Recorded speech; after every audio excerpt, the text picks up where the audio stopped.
तो देखो बच्चों, आज हम basically gravitation field and gravitation potential पढ़ने वाले हैं।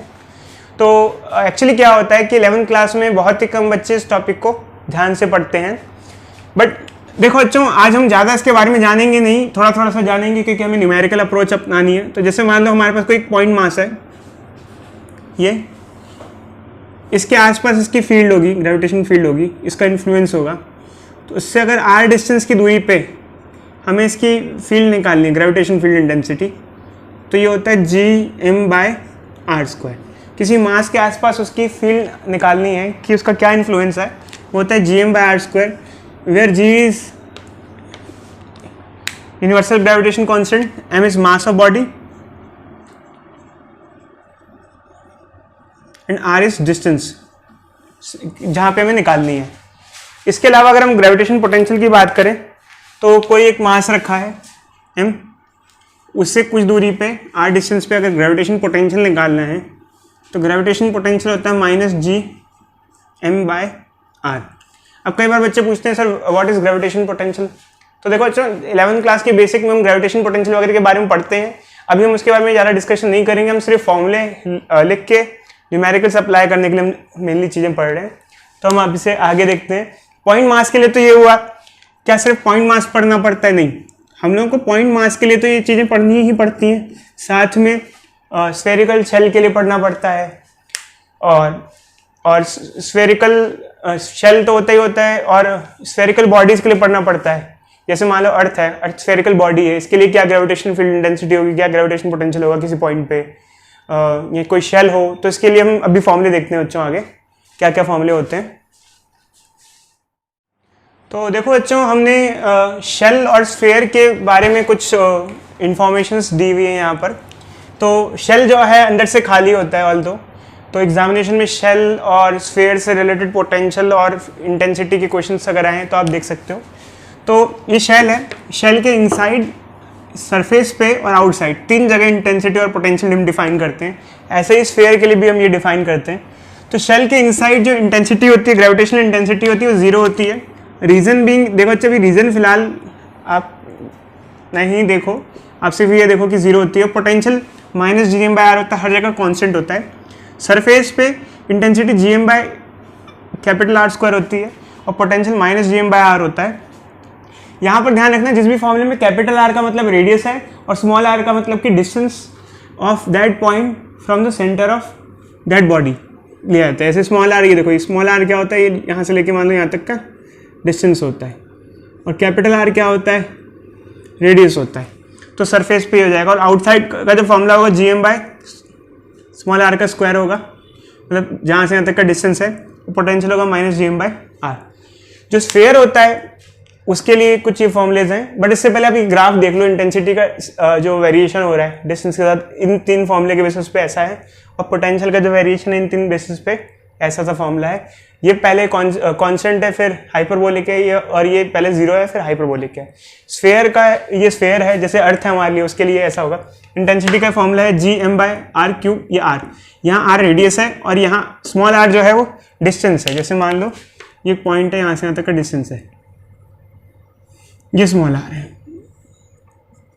ठीक है, और कैपिटल R रेडियस है। पोटेंशियल ये फॉर्मूला है यहाँ पे, -Gm/2r³ ब्रैकेट में 3r² माइनस स्मॉल r का स्क्वायर, ये फॉर्मूला है हमारे पास।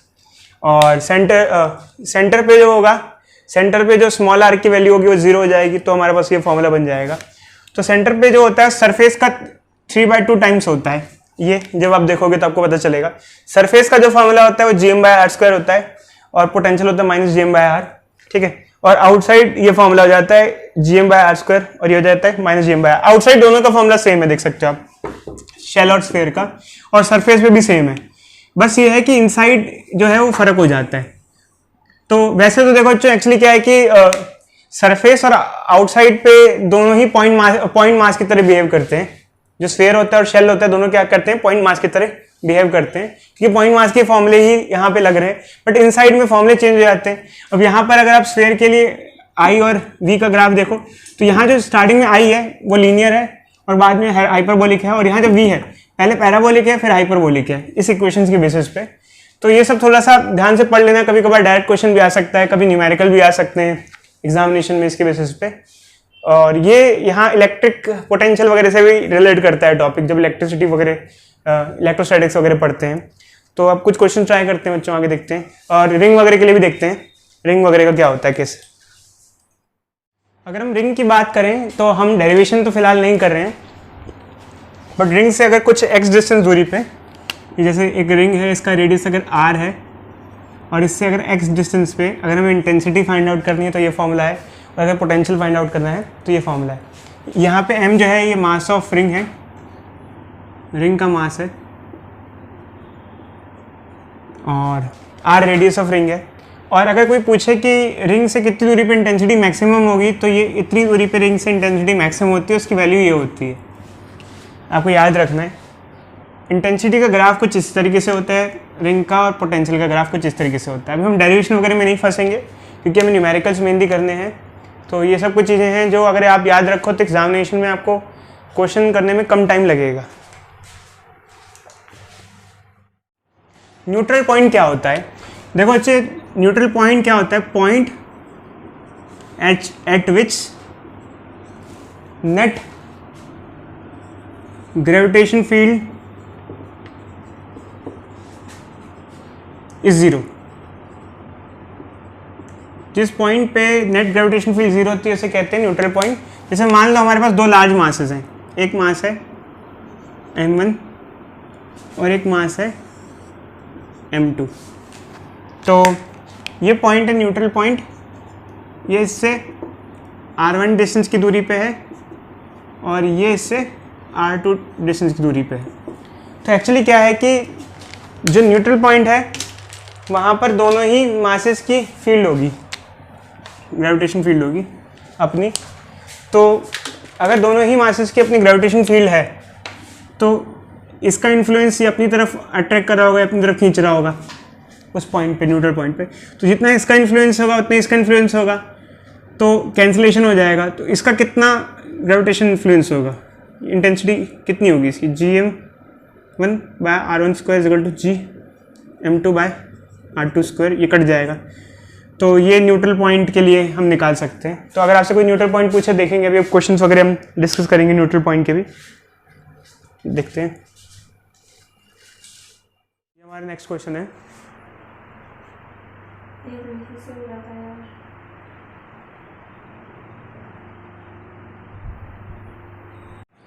देखो बच्चों, हमें जैसे कि क्वेश्चन दिया हुआ है कि हमारे पास एक स्फीयर है जिसका रेडियस a है,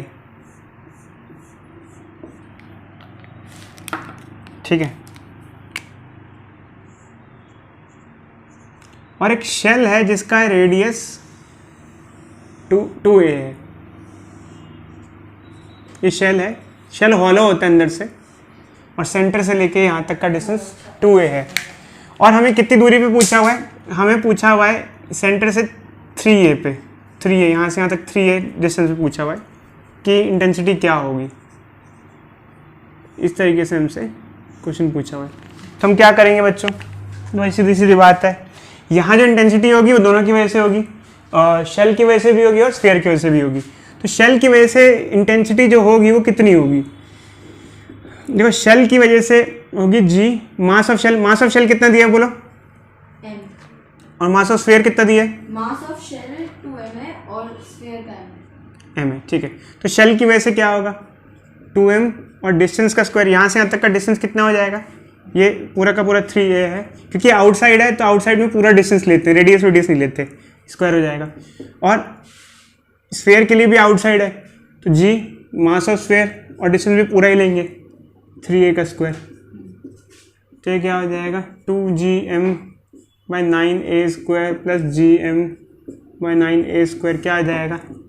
3gm बाई 9a स्क्वायर, क्या आ जाएगा? gm by 3a square. ये नेट इंटेंसिटी आ जाएगी इस पॉइंट पे, यहाँ पर।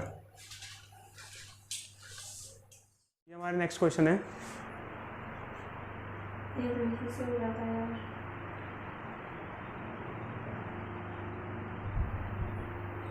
तो देखो बच्चों, हमें क्वेश्चन दिया हुआ है, इसमें बोला गया है कि उस पॉइंट पे पोटेंशियल निकालें जहाँ फील्ड क्या हो, 0 हो। तो हम एक काम करते हैं, रैंडम सेट पॉइंट ले लेते हैं x, ठीक है। तो ये हो जाएगा r माइनस एक्स, और हम मान लेते हैं इस पॉइंट पे फील्ड 0 है। तो इस पॉइंट पे फील्ड 0 होगी, क्यों होगी? क्योंकि इसकी जितनी फील्ड होगी उसकी उतनी ही फील्ड होगी, दोनों का इन्फ्लुएंस मिला के क्या हो जाएगा, 0 हो जाएगा। तो इसकी कितनी फील्ड होगी, g m by X square, और इसकी कितनी फील्ड होगी, g 4m by r minus X का स्क्वायर। g से g काट दो, m से m काट दो, दोनों साइड रूट ले लो, क्या आ जाएगा ये 2 बाय r माइनस एक्स। इसको इधर भेज दो, इसको इधर भेज दो, r minus X is equal to 2x, इसको इधर ले आओ, r is equal to 3x, ये इधर आ जाएगा, x इज इक्वल टू क्या आ जाएगा, r/3। तो इस पॉइंट पे जो है वो फील्ड क्या है, 0 है। तो मतलब यहाँ से लेके कोई पॉइंट है r/3, अगर यहाँ से r/3 है तो यहाँ से क्या होगा, 2r/3 होगा ये। तो इस पॉइंट पे पोटेंशियल निकालना है। तो पोटेंशियल तो स्केलर क्वांटिटी होती है, डायरेक्टली ऐड हो जाती है। तो इस मास का पोटेंशियल क्या होगा, माइनस जी मास, और यहाँ से यहाँ तक का डिस्टेंस क्या हो जाएगा, r/3, प्लस इस मास का क्या होगा, माइनस जी मास 4m, और सेपरेशन कितना है यहाँ से यहाँ तक का, 2r/3। तो इसको जो सिंप्लीफाई कर लोगे तो उस पॉइंट पे पोटेंशियल आ जाएगा जहाँ फील्ड क्या है, 0 है। ये हमारा नेक्स्ट क्वेश्चन है।